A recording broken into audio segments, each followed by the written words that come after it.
ಆತ್ಮೀಯ ವೀಕ್ಷಕರೇ, ನೀವು ನೋಡ್ತಾ ಇರೋ ನಂಬರ್ ಒನ್ ಚಾನಲ್ಗೆ ಸ್ವಾಗತ ಬಯಸುತ್ತೇನೆ. ವೀಕ್ಷಕರೇ, ನಾನು ಸೈಯದ್. ಈಗ ಕುಡ್ಚಿ ಮತಕ್ಷೇತ್ರಕ್ಕೆ ಮತ್ತೆ ಅಲ್ಲಿಯ ಒಂದು ಪ್ರಮುಖ ಸ್ಟೋರಿ ತೆಗೆದುಕೊಂಡು ಬಂದಿದ್ದೀನಿ. ಕುಡ್ಚಿ ಮತಕ್ಷೇತ್ರದಲ್ಲಿ ಏನು ನಡೀತಾ ಇದೆ, ಏನು ಆಗಬೇಕಾಗಿದೆ, ಅಲ್ಲಿ 2-3 ಸಾರಿ ಆದಂಥ ಶಾಸಕ ಸಂಪುಟ ದರ್ಜೆ ಸ್ಥಾನಮಾನ ಹೊಂದಿ ಲಂಬಾನಿ ತಾಂಡಾದ ಅಧ್ಯಕ್ಷರಾಗಿಯೂ ಸಹಿತ ಅಲ್ಲಿ ಏನು ಮಾಡಿದ್ದಾರೆ, ಅಲ್ಲಿ ಜನ ಏಕೆ ಅಸಮಾಧಾನಗೊಂಡಿದ್ದಾರೆ, ಅಲ್ಲಿ ಜನ ಯಾಕೆ ನಿರಾಸಕ್ತಿ ಹೊಂದಿದ್ದಾರೆ, ನಿರುತ್ಸಾಹದಿಂದ ಇದ್ದಾರೆ, ಅವರ ಮನಸ್ಸಿಗೆ ಯಾಕೆ ನೋವಾಗಿದೆ, ಇವತ್ತು ಅದನ್ನು ಪಿ ರಾಜು ಅವರು ಹೇಳಬೇಕು. ಪಿ ರಾಜು ಅವರೇ, ನೀವು ಪದೇ ಪದೇ ಬಿಜಾಪುರಕ್ಕೆ ಹೋಗ್ತಾ ಇದ್ದೀರಾ, ಅಲ್ಲಿ ಕ್ಷೇತ್ರ ತಯಾರಿ ಮಾಡ್ತಾ ಇದ್ದೀರಾ, ಅದು ಎಲ್ಲರಿಗೂ ಗೊತ್ತು.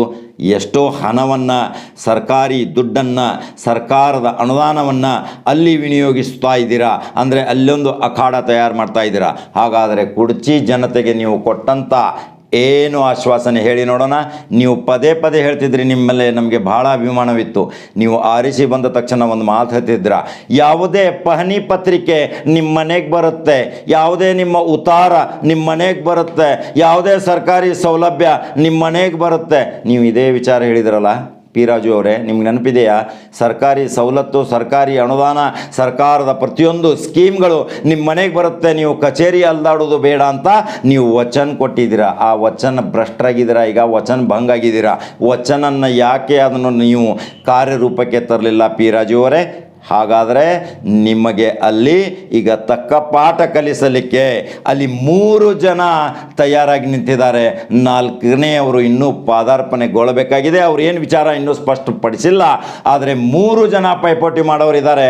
ಆ 3 ಜನರಲ್ಲಿ ಕುಡ್ಚಿ ಮತಕ್ಷೇತ್ರದ ಜನತೆ ತೀರ್ಮಾನಿಸಬೇಕಾಗತ್ತೆ. 3 ಜನರಲ್ಲಿ ಯಾರು ಒಳ್ಳೆಯವರು, ಸಾಮಾಜಿಕ ಚಟುವಟಿಕೆಯಲ್ಲಿ, ನಮ್ಮ ಸುಖ ದುಃಖದಲ್ಲಿ, ನಮ್ಮ ಕಠಿಣ ಪರಿಸ್ಥಿತಿಯಲ್ಲಿ, ನಮಗೆ ತೊಂದರೆಯಾದಾಗ ನಮಗೆ ಧೈರ್ಯ ಮತ್ತು ಶಕ್ತಿ ತುಂಬಿದಂಥ ವ್ಯಕ್ತಿಗಳು ಯಾರು, ಆ ವ್ಯಕ್ತಿಗೆ ನಾವು ಮತ ಕೊಡ್ತೀವಿ, ಆ ವ್ಯಕ್ತಿಗೆ ನಾವು ಶಾಸಕ ಮಾಡ್ತೀವಿ ಅನ್ನೋ ತೀರ್ಮಾನ ಈಗ ಕುಡ್ಚಿ ಮತಕ್ಷೇತ್ರದ ಜನತೆ ತುಂಬ ಸಂತೋಷದಿಂದ, ಎದೆ ತಟ್ಟಿ, ಹೃದಯದಿಂದ ಒಂದು ತೀರ್ಮಾನ ತೆಗೆದುಕೊಂಡಿದ್ದಾರೆ. ಆ 3 ಜನರು ಯಾರು ಅನ್ನೋದು ನಿಮಗೆ ಕುತೂಹಲ ಆಗ್ತಾ ಇರಬೇಕಲ್ಲ.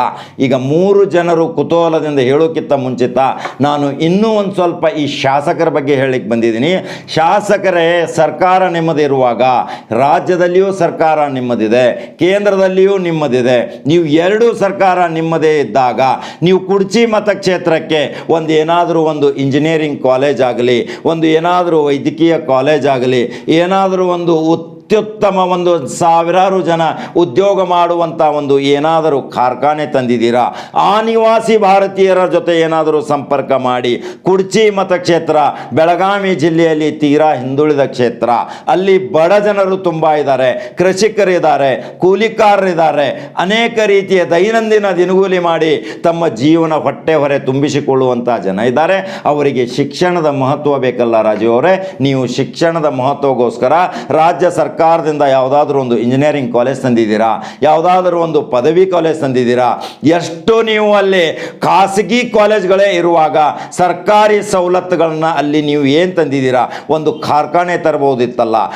ಸದಾನಂದ ಗೌಡ ರಸಗೊಬ್ಬರ ಖಾತೆ ಮಂತ್ರಿ ನಿಮ್ಮ ಪಕ್ಷದವರೇ ಇದ್ದಾಗ ಅಲ್ಲಿ ರಸಗೊಬ್ಬರ ಕಾರ್ಖಾನೆ ತಯಾರು ಮಾಡುವಂಥ ಸರ್ಕಾರಿ ಜಮೀನು ಸಾವಿರಾರು ಎಕರೆಯಲ್ಲಿ ಇರುವಾಗ ಅದನ್ನು ನೀವು ಉಪಯೋಗ ಮಾಡಿಕೊಂಡು ಕಾರ್ಖಾನೆ ಮಾಡಬೇಕಾಗಿತ್ತಲ್ಲ. ಅವು ಯಾವ ಆಶ್ವಾಸನೆಗಳನ್ನು ನೀವು ಕೊಟ್ಟಿದ್ದೀರಾ? ಅವು ಯಾವ ಆಶ್ವಾಸನೆಗಳನ್ನು ನೀವು ನೀಡಿಲ್ಲ. ನೀವು ಕೇವಲ ಮಾತಿನ ಚಮತ್ಕಾರದಿಂದ ಜನರನ್ನು ಸುಖ ದುಃಖದಲ್ಲಿಯೂ ಸಹಿತ ನೀವು ಭಾಗಿಯಾಗದೆ ಅವರನ್ನು ಯಮಾರಿಸಿ ಬಿಟ್ರಲ್ಲ ರಾಜು ಅವರೇ. ನಿಮ್ಮ ಬಗ್ಗೆ ತುಂಬ ಅಭಿಮಾನ ಇತ್ತು ನಮಗೆ. ನೀವು ಮೊದಲನೇ ಶಾಸಕರಾಗಿದ್ದೀರಿ, 2ನೇ ಬಾರಿ ಶಾಸಕರಾದಿರಿ, ತುಂಬ ಜನ ಆಸೆ ಇಟ್ಕೊಂಡಿದ್ರು ನಿಮ್ಮ ಬಗ್ಗೆ. ನಿಮ್ಮನ್ನು ಬಹುಮತದಿಂದ ಚತುಷ್ಕೋನ ಸ್ಪರ್ಧೆ ಇದ್ದಾಗೂ ಸಹಿತ ನಿಮ್ಮನ್ನು ಆರಿಸ್ತಂದ್ರಲ್ರಿ. ಈಗ ನಿಮಗೆ ಆರಿಸಿ ತರೋದಲ್ಲ, ನಿಮ್ಮ ಠೇವಣಿ ನಷ್ಟ ಮಾಡುವಂಥ ಸಾಕ್ತಾ ಇದ್ದಾರೆ ಅಲ್ಲಿಯ ಮತದಾರರು. ಹಾಗಾದರೆ ಆ ಮತದಾರರು ಯಾರಿಗೆ ಒಲವು ತೋರಿಸ್ತಾರೆ?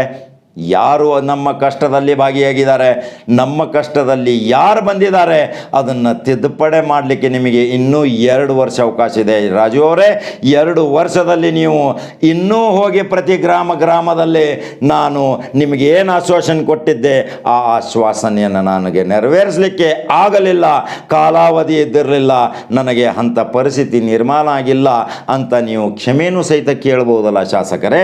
ಆದರೂ ಕ್ಷಮೆ ಕೇಳಿದರೂ ಸಹಿತ ಕಾಲ ಮಿಂಚಿ ಹೋಗಿದೆ. ಈಗ ಸರ್ಕಾರ ಆಗಲಿ ಜನತೆ ಆಗಲಿ ನಿಮ್ಮ ಹಿಂದೆ ಬರೋದಿಲ್ಲ. ಈಗ ನೀವು ಜನಪ್ರಿಯ ಶಾಸಕರಾಗಿ ಅಜನಪ್ರಿಯ ಶಾಸಕರಾಗಿದ್ದೀರಾ. ಜನತೆ ನಿಮಗೆ ತಿರಸ್ಕಾರದ ಮನೋಭಾವನೆಯಿಂದ ಈಗ ನೋಡ್ತಾ ಇದ್ದಾರೆ. ನೀವು ಹೇಗೆ ಬರ್ತಿದ್ರಿ, ಎಷ್ಟೊಂದು ಜನ ನಿಮ್ಮ ಜೊತೆ ಇರ್ತಿದ್ರು, ಎಷ್ಟೊಂದು ನೀವು ಮೊದಲಿನ ನಿಮ್ಮ ಜನ ಈಗ ನಿಮ್ಮ ಜೊತೆ ಇಲ್ಲ. ನೀವು ಯಾರನ್ನು ಅಲ್ಲಿ ಬೆಳೆಸಲಿಲ್ಲ, ಯಾರನ್ನು ಸಹಿತ ಒಂದು ಅಧಿಕಾರದ ಚುಕ್ಕಾಣಿ ಹಿಡಿಯುವಲ್ಲಿ ನೀವು ಸಹಾಯ ಸಹಕಾರ ಮಾಡಲಿಲ್ಲ. ಸರ್ಕಾರ ನಿಮ್ಮದೇ ಇದ್ದಾಗ ಒಬ್ಬನಾದರೂ ಒಂದು ನಿಗಮ ಮಂಡಳಿಯ ಅಧ್ಯಕ್ಷನನ್ನಾಗಿ ಒಬ್ಬ ಅಲ್ಪಸಂಖ್ಯಾತ ದಲಿತನನ್ನು ಅಲ್ಲಿ ನೀವು ಮಾಡಲಿಲ್ಲ. ಅಲ್ಲಿ ಕುರುಬ ಜನಾಂಗದ ನಿರ್ಣಾಯಕ ಮತಗಳು ಇರುವಾಗ ಸಹಿತ ನೀವು ಯಾವುದೇ ಅಲ್ಲಿ ಅವರಿಗೆ ಫಲವತ್ತಾದ ಒಂದು ಹುದ್ದೆ ಕೊಟ್ಟು ಒಂದು ರಾಜಕಾರಣಕ್ಕೆ ಬರುವಲ್ಲಿ ನೀವು ಗ್ರೀನ್ ಸಿಗ್ನಲ್ ಹಾಕಲಿಲ್ಲ.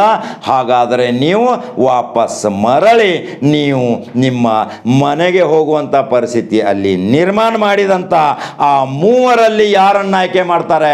ಈಗ ಒಂದು ಯಕ್ಷ ಪ್ರಶ್ನೆ. ಆ ಮೂವರಲ್ಲಿಯೂ ಸಹಿತ ಎಲ್ಲರೂ ಒಕ್ಕಟ್ಟಾಗಿ ಅಲ್ಲಿ ನಿಮ್ಮ ಜೊತೆ ನೇರ ಸ್ಪರ್ಧೆಗೆ ಒಬ್ಬನೇ ಒಬ್ಬ ವ್ಯಕ್ತಿ ಆಯ್ಕೆ ಮಾಡಿಕೊಂಡ್ರೆ ನಿಮ್ಮ ಸೋಲು ಖಚಿತ. ನಿಮ್ಮ ಠೇವಣಿ ನಷ್ಟ ಮಾಡ್ತೀನಿ ಅಂತ ಒಬ್ಬ ಅಲ್ಲಿ ಯುವಕ ಈಗಾಗಲೇ ಪ್ರತಿ ಮನೆಗೆ ಹೋಗಿ ಮನೆ ಮಗನಂತೆ ಹೋಗ್ತಾ ಇದ್ದಾನೆ. ಅದರಲ್ಲಿ ಮೊಟ್ಟ ಮೊದಲನೀಗ ಹೃದಯವಂತ ಯಾರು ಅಂದರೆ ಯಲ್ಲಪ್ಪ ಸಿಂಗೆ. ವೀಕ್ಷಕರೇ, ಯಲ್ಲಪ್ಪ ಸಿಂಗೆ ನೋಡಿ ಸಾಮಾಜಿಕ ಚಟುವಟಿಕೆ ಮುಖಾಂತರ ಮನೆಗೆ ಹೋಗಿ ಪ್ರತಿಯೊಂದು ಐಸೋಲೇಷನ್ ಸೆಟ್ಗಳನ್ನು, ಪ್ರತಿ ಮನೆಗೆ ಸ್ಯಾನಿಟೈಸರ್ಗಳನ್ನು ಹೋಗಿ ಕೊಟ್ಟು, ದವಸ ಧಾನ್ಯಗಳನ್ನು ಕೊಟ್ಟು, ತನ್ನ ಹೆಂಡತಿಯ ವೇತನವನ್ನು ಖರ್ಚು ಮಾಡಿ ಇವತ್ತು ಬಡಬಗ್ಗರಿಗೆ ದಾನದ ರೂಪದಲ್ಲಿ ದಾನಶೂರ ಕರ್ಣನಾಗಿ ಹೊರಹೊಮ್ತಾ ಇದ್ದಾನೆ. ನಡೆದಾಡುವ ದೇವರಂತ ಇದ್ದಾರೆ, ಮನೆ ಮಗ ಅಂತ ಇದ್ದಾರೆ ಯಲ್ಲಪ್ಪ ಸಿಂಗೆಗೆ. ಯಲ್ಲಪ್ಪ ಸಿಂಗೆ ಈಗ ಅಲ್ಲಿ ಪ್ರತಿಸ್ಪರ್ಧಿ ಶಡ್ ಹೊಡಿಲಿಕ್ಕೆ ರಾಜುಗೆ ಏಕೈಕ ಅಭ್ಯರ್ಥಿ ಅಂತಾರೆ ಕೆಲ ಜನರು. ಈಗ 2ನೇ ಸಾಲಿನಲ್ಲಿ ಅಲ್ಲಿ ಬರ್ತಾರೆ ಮಹೇಂದ್ರ ತಮ್ಮಣ್ಣವರ್. ಮಹೇಂದ್ರ ತಮ್ಮಣ್ಣವರ್ ಬಹಳ ಆರ್ಥಿಕ ಸ್ಥಿತಿಯಿಂದ ತುಂಬ ಒಳ್ಳೆಯವರು. ದೇವರು ಅವರಿಗೆ ಆರ್ಥಿಕತೆ ಸ್ಥಿತಿ ಬಹಳ ತುಂಬ ಕೊಟ್ಟಿದ್ದಾನೆ.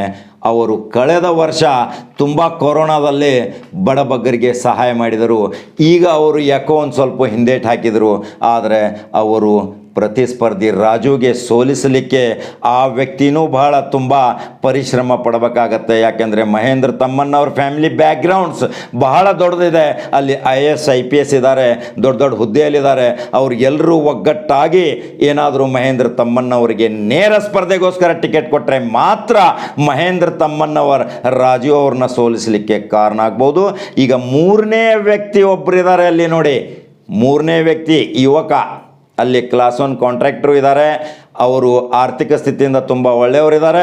ಹಾಗೂ ಜನರ ಯುವಕರ ಪಡೆಗಳೊಂದಿಗೆ ಅಲ್ಲಿ ಪ್ರತಿ ಮನೆಗೆ ಹೋಗಿ ಈಗ ಅಲ್ಲಿ ಅವರು ಸಹಾಯದ ಸಹಕಾರದ ಮೂರ್ತಿಯಾಗಿ ಪ್ರತಿ ಜನಮನ ಗೆದ್ದು ಮನೆ ಮಗನಾಗ್ತಾ ಇದ್ದಾರೆ. ಅವ್ರ ಹೆಸರು ಏನು ಗೊತ್ತಾ ನಿಮಗೆ?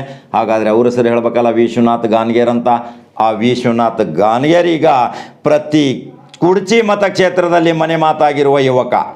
ಈಗ ವಿಶ್ವನಾಥ್ ಗಾನ್ಗೇರ್ ಇಷ್ಟೊಂದು ಪ್ರಭಾವಶಾಲಿಯಾಗಿ ಅಲ್ಲಿ ಬೆಳೀತಾ ಇದ್ದಾನಂದರೆ ಅಲ್ಲಿ ಕುರ್ಚಿ ಮತದಾರರು ಅವನಿಗೆ ಮಾತ್ರ ಮನಸ್ಸು ಕೊಟ್ಟರೆ ರಾಜೀವ್ ಮಾತ್ರ ವಾಪಸ್ ಹೋಗೋದು ಸೋಲು ಖಚಿತ.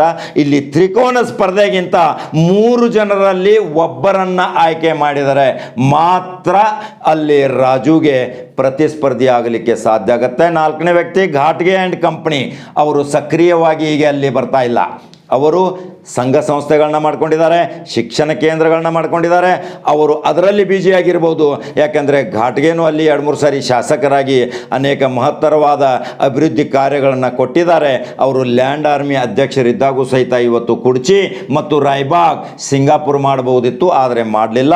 ಆದರೆ ಜನರ ಸುಖ ದುಃಖದಲ್ಲಿ ಅವರು ಭಾಗಿಯಾಗಲಿಕ್ಕೆ ಪ್ರತಿಶತ 30% ಅವರು ಕಾರ್ಯ ಮಾಡಿದ್ದಾರೆ. 100ಕ್ಕೆ 100% ಕೆಲಸ ಮಾಡಿದ್ದಾರೆ ಅಲ್ಲಿ ಯಲ್ಲಪ್ಪ ಸಿಂಗೆ ಮತ್ತು ವಿಶ್ವನಾಥ್ ಗಾನ್ಗೇರ್. 3ನೇ ದರ್ಜೆಗೆ ಬರ್ತಾರೆ ಮಹೇಂದ್ರ ತಮ್ಮಣ್ಣವರು. ಈಗ 3 ಜನ ಒಕ್ಕಟ್ಟಾಗಿ ಯಾವುದೇ ಭಿನ್ನಾಭಿಪ್ರಾಯವಿಲ್ಲದೆ ಏಕೈಕ ಅಭ್ಯರ್ಥಿಯಾಗಿ ಬಂಡುಕೋರು ಅಭ್ಯರ್ಥಿನಾಗದೆ ನೇರ ಸ್ಪರ್ಧೆ ರಾಜೀವ್ ಜೊತೆ ಹೋರಾಟ ಮಾಡಿದರೆ ರಾಜೀವ್ ಅವರ ಠೇವಣಿ ನಷ್ಟ ಆಗುತ್ತೆ ಅಂತ ಯಲ್ಲಪ್ಪ ಸಿಂಗೆ ಹೇಳ್ತಾರೆ. ತಮ್ಮ ಕಾರನ್ನೇ ಆಂಬ್ಯುಲೆನ್ಸ್ ಮಾಡ್ಕೊಂಡ್ರಿ ಅವರು. ಇದೇ ವ್ಯಕ್ತಿ ವಿಶ್ವನಾಥ್ ಗಾನ್ಗೇರ್ ತಮ್ಮ ಕಾರನ್ನು ಆಂಬ್ಯುಲೆನ್ಸ್ ಮಾಡ್ಕೊಂಡ್ರು. ಎಷ್ಟೋ ಜನರ ಅಂತಿಮ ಸಂಸ್ಕಾರಗಳನ್ನ ತಮ್ಮ ಸ್ವಖರ್ಚಿನಿಂದ ಮಾಡ್ಕೊಂಡ್ರು. ಅನೇಕ ಆಹಾರ ಧಾನ್ಯಗಳ ದವಸ ಧಾನ್ಯಗಳನ್ನ ಕೊಟ್ಟರು. ಐಸೋಲೇಷನ್ ಕಿಟ್ಗಳನ್ನು ಕೊಟ್ಟರು. ಯಾರೋ ಐಸೋಲೇಷನ್ ಕಿಟ್ಗಳನ್ನು ಕೊಟ್ಟಂತ ಅದನ್ನು ತೆಗೆದುಕೊಂಡು ಹೋಗಿ ಶಾಸಕ ಮಹಾರಾಜರು ನಾನು ಕೊಟ್ಟಿದ್ದೀನಂದರೆ ಜನ ಒಪ್ಪೋಲ್ಲ. ಪ್ರಜ್ಞಾವಂತ ಮತದಾರರಿದ್ದಾರೆ, ಮೊರಬ್ದಲ್ಲಿದ್ದಾರೆ, ಆರುಗೇರಿ ಪ್ರತಿಷ್ಠಿತ ಕೇಂದ್ರ ಇದೆ, ಅಲ್ಲಿ ಕುಡ್ಚಿ ಮತದಾರರಿದ್ದಾರೆ, ಅನೇಕ ಅಲ್ಲಿ ಅಕ್ಕಪಕ್ಕದಲ್ಲಿ ಹಳ್ಳಿಗಳಿದ್ದಾವೆ. ಆ ಹಳ್ಳಿಯ ಎಲ್ಲ ಜನರು ಇವತ್ತು ಏನು ಬಯಸ್ತಾ ಇದ್ದಾರೆ, ಅಲ್ಲಿ ಕುಡ್ಚಿ ಮಾತ್ರ ಈ ಸಾರಿ ಬದಲಾವಣೆ ಅಂತ ಹೇಳ್ತಾ ಇದ್ದಾರೆ. ಆ ಬದಲಾವಣೆಯಲ್ಲಿ ಹಣೆ ಬರದಲ್ಲಿ ಯಾರಿಗೆ ಬರೆದಿದೆ? ಯಲ್ಲಪ್ಪ ಸಿಂಗೆಗೆ ಬರೆದಿದೆಯೋ, ವಿಶ್ವನಾಥ್ ಗಾನ್ಗೇರ್ಗೆ ಬರೆದಿದೆಯೋ, ಹಾಗಾದರೆ ಮಹೇಂದ್ರ ತಮ್ಮಣ್ಣವ್ರಿಗೆ ಬರೆದಿದೆಯೋ? ಇನ್ನು ಕಾದು ನೋಡಬೇಕಷ್ಟೇ. ಆದರೆ ಜನ ಮಾತ್ರ ತುಂಬ ವಿರೋಧ ವ್ಯಕ್ತಪಡಿಸ್ತಾ ಇದ್ದಾರೆ. ನಮ್ಮ ಚಾನಲ್ಗೆ ಸಾವಿರಾರು ಜನ ಫೋನ್ ಮಾಡಿ ಕೇಳ್ತಾರೆ, ಅಲ್ಲಿ ಬದಲಾವಣೆ ಬೇಕು ನಮಗೆ, ಈ ರಾಜೀವ್ ಶಾಸಕನ ಸಹವಾಸ ಸಾಕಪ್ಪ ಅಂತ ಇದ್ದಾರೆ. ಹಾಗಾದರೆ ಯಲ್ಲಪ್ಪ ಸಿಂಗೆ ಎಷ್ಟು ಸಕ್ರಿಯವಾಗಿ ಅಲ್ಲಿ ಕಾರ್ಯ ಮಾಡ್ತಾರೆ, ಮಹೇಂದ್ರ ತಮ್ಮಣ್ಣವ್ರು ಹೇಗೆ ಸಕ್ರಿಯ ಕಾರ್ಯ ಮಾಡ್ತಾರೆ, ಹಾಗೂ ವಿಶ್ವನಾಥ್ ಗಾನ್ಗೇರಿ ಹೇಗೆ ಕಾರ್ಯ ಮಾಡ್ತಾರೆ? ಈ 3 ಜನರಿಗೆ god father Satish Jarkiholi master mind ಏನು ಕಾರ್ಯ ಮಾಡ್ತಾರೆ, ಯಾವ ಅಂತಿಮ ನಿರ್ಣಯ ತೆಗೆದುಕೊಳ್ತಾರೆ, ಯಾವ ಅಂಕುಶದಿಂದ ಅಲ್ಲಿ ರಾಜೀವನ್ನು ವಾಪಸ್ ಮತ್ತೆ ಮನೆಗೆ ಕಳಿಸ್ತಾರೆ ಅನ್ನೋದು ಎಲ್ಲರ ದೃಷ್ಟಿ ಸತೀಶ್ ಜಾರಕಿಹೊಳಿ ಅವರ ಮೇಲಿದೆ ಮಾಸ್ಟರ್ ಮೈಂಡ್. ಇನ್ನು ಕಾದು ನೋಡಬೇಕಷ್ಟೇ. ಸಾಮಾಜಿಕ ಚಟುವಟಿಕೆಯಲ್ಲಿ 3 ಜನ ತಲ್ಲೀನರಾಗಿದ್ದಾರೆ.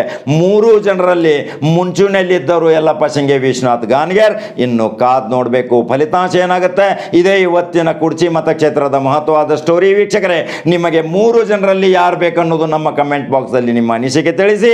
3 ಜನರಲ್ಲಿ ಕಮೆಂಟ್ ಬಾಕ್ಸಲ್ಲಿ ಯಾರು ಹೆಚ್ಚಿಗೆ ಯಾರು ಪರವಾಗಿ ಕಮೆಂಟ್ ಮಾಡ್ತೀರಾ, ಲೈಕ್ ಮಾಡ್ತೀರಾ, ಅವರೇ ಶಾಸಕರಂತ ತಿಳ್ಕೊಂಬಿಡಿ ವೀಕ್ಷಕರೇ. 48,000ದಿಂದ 50,000 ಕುರುಬ ಜನಾಂಗದ ಬೃಹತವಲ್ಲಿ ಮತದಾರರಿದ್ದಾರೆ. 35,000ದಿಂದ 40,000 ಮುಸಲ್ಮಾನರಿದ್ದಾರೆ. 35,000ದಿಂದ 40,000 ದಲಿತರಿದ್ದಾರೆ, ಜೈನರಿದ್ದಾರೆ, ಹಾಗೂ ಲಿಂಗಾಯತರಿದ್ದಾರೆ. ಇನ್ನೂ ಕೆಲವು ನಿರ್ಣಾಯಕ SC/ST ಮತದಾರರು ಅಲ್ಲಿ ಇದ್ದಾರೆ. ಇವರು ಎಲ್ಲರ ಜೊತೆ ಮುಸ್ಲಿಂ ಲೀಡರ್ಗಳು ಸಹಿತ ಈ 3 ಜನರನ್ನು ತುಂಬ ಪ್ರೀತಿ ಆದರದಿಂದ ನೋಡ್ತಾ ಇದ್ದಾರೆ. ಅಲ್ಲಿ ಪ್ರಮುಖ ಮುಸ್ಲಿಂ ಧುರೀಣರಿದ್ದಾರೆ. ಪ್ರತಿಯೊಂದು ಜಾತಿಯ ಧುರೀಣರನ್ನು, ಪ್ರತಿಯೊಂದು ಜನರನ್ನು ಹೋಗಿ ಇವರು ಕಾಂಟ್ಯಾಕ್ಟ್ ಮಾಡಿ ತಮ್ಮ ಮತಗಳನ್ನು ಸೆಳೆಯುವತ್ತ ಕಾರ್ಯವಿಧಾನ ಮಾಡ್ತಾ ಇದ್ದಾರೆ. ಈ 3 ಜನರು ಪ್ರತಿಯೊಂದು ಜಾತಿಯ ಜೊತೆ ಸಂಪರ್ಕ ಇಟ್ಕೊಂಡಿದ್ದಾರೆ ಅಂದಮೇಲೆ 2-3 ಜಾತಿ ಒಂದಾದರೆ ಅಲ್ಲಿ ನಿರ್ಣಾಯಕರು ಕುರುಬರಾಗ್ತಾರೆ. ಆ ಕುರುಬರು 20,000 ಮತ ಬಂದುಬಿಟ್ರೆ ಅಲ್ಲಿ ಶಾಸಕ ಈ 3ರಲ್ಲಿ ಒಬ್ಬರಾಗ್ತಾರೆ. ಇನ್ನು ಕಾದು ನೋಡಬೇಕಷ್ಟೇ. ಮತ್ತೆ ಮಹತ್ವವಾದ ಸುದ್ದಿಯೊಂದಿಗೆ ಬರ್ತೀನಿ ವೀಕ್ಷಕರೇ, ನಮಸ್ಕಾರ.